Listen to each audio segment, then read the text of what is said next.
بارشوں سے اور سیلابوں سے تباہ کاری ہوئی ہے جو ہمارے تاریخ کی سب سے بڑی تباہی ہے۔ یہ سیلابوں کی تباہی کم ہو سکتی تھی اگر عمران خان 4 سالوں میں اس فلڈ پروٹیکشن پروگرام پہ عمل کرتے جسے 2017 میں کاؤنسل آف کامن انٹرسٹ نے منظور کیا تھا۔ اگر اس پہ آدھا کام بھی ہوتا تو آج اس تباہ کاری کی شدت کو کم کیا جا سکتا تھا،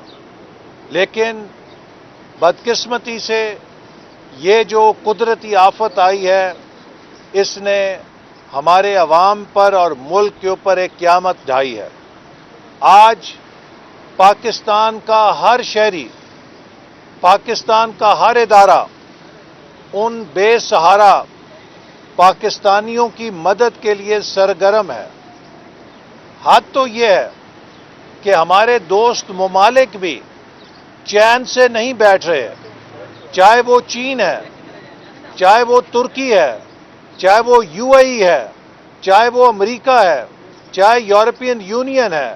چاہے وہ دیگر دوست ممالک ہیں، چاہے وہ GCC کنٹریز ہیں، چاہے وہ دیگر ممالک ہیں، سب کے امدادی قافلے آ رہے ہیں اور ان کے مشن آ رہے ہیں تاکہ وہ پاکستان میں تباہ کاری کا جائزہ لیں اور اس میں پاکستان کی مدد کریں۔ لیکن عمران نیازی اس قیامت کی گھڑی میں بھی اپنی سیاست چمکانے کی چکر میں پڑا ہوا ہے اور قوم کو ہر روز تقسیم کر رہا ہے۔ کل عمران نیازی نے جو مسلح افواج پہ حملہ کیا ہے، میں سمجھتا ہوں کہ ایسا حملہ کبھی پاکستان کے کسی دشمن نے نہیں کیا ہے۔ عمران نیازی نے پاکستان کی مسلح افواج کے میرٹ کے نظام کو، جس میں ترقی اور ترقی دینے کا ایک میرٹ کا نظام ہے جسے پوری دنیا میں تسلیم کیا جاتا ہے، عمران نیازی نے کل اسے متنازع بنانے کی کوشش کی ہے، اسے سیاسی تقسیم میں ڈھالنے کی کوشش کی ہے۔ میں سمجھتا ہوں کہ عمران نیازی اپنے فورن ڈونرز کے ایجنڈے پر کار فرما ہے اور پاکستان کے اندر جہاں معاشی تباہی پیدا کی ہے، اب وہ اداروں کے تباہی کے مشن کے اوپر گامزن ہے۔ کبھی عدلیہ کو دھمکیاں دیتا ہے، کبھی الیکشن کمیشن کو دھمکی دیتا ہے، کبھی مسلح افواج کو دھمکی دیتا ہے۔ مجھے نہیں سمجھ کہ کوئی ذی شعور، کوئی شخص جس میں رتی برابر بھی اس ملک کا درد ہو، اس مشکل گھڑی میں، اس آفت کی گھڑی میں، اس تباہی کی گھڑی میں اس طرز عمل کا مظاہرہ کیسے کر سکتا ہے؟ یہ کام صرف وہی کر سکتا ہے کہ جس کے سینے میں پتھر کا دل ہو۔ یہ کام وہی کر سکتا ہے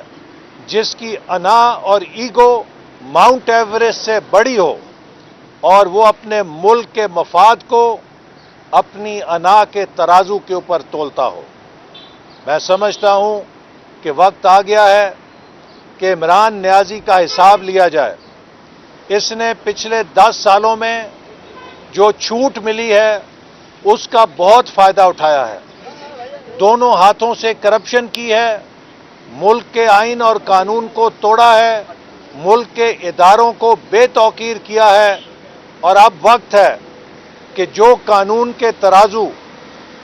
طلال چودھری پہ لگے تھے، جو قانون کے ترازو دانیال عزیز پہ لگے تھے، جو قانون کے ترازو نہال ہاشمی پہ لگے تھے، جو قانون کے ترازو یوسف رضا گیلانی پر لگے تھے، وہی قانون کا ترازو اب عمران خان پہ بھی لاگو ہونا چاہیے، کیونکہ عمران خان پاکستان کے آئین اور قانون سے بڑا نہیں ہے۔ وہی قانون کا ترازو جو نواز شریف پہ لگا تھا، جس پر اپنے بیٹے سے 10,000 درہم وصول نہ کرنے پر انہیں نااہل کر دیا گیا تھا۔ میں امید کرتا ہوں کہ وہی قانون کا ترازو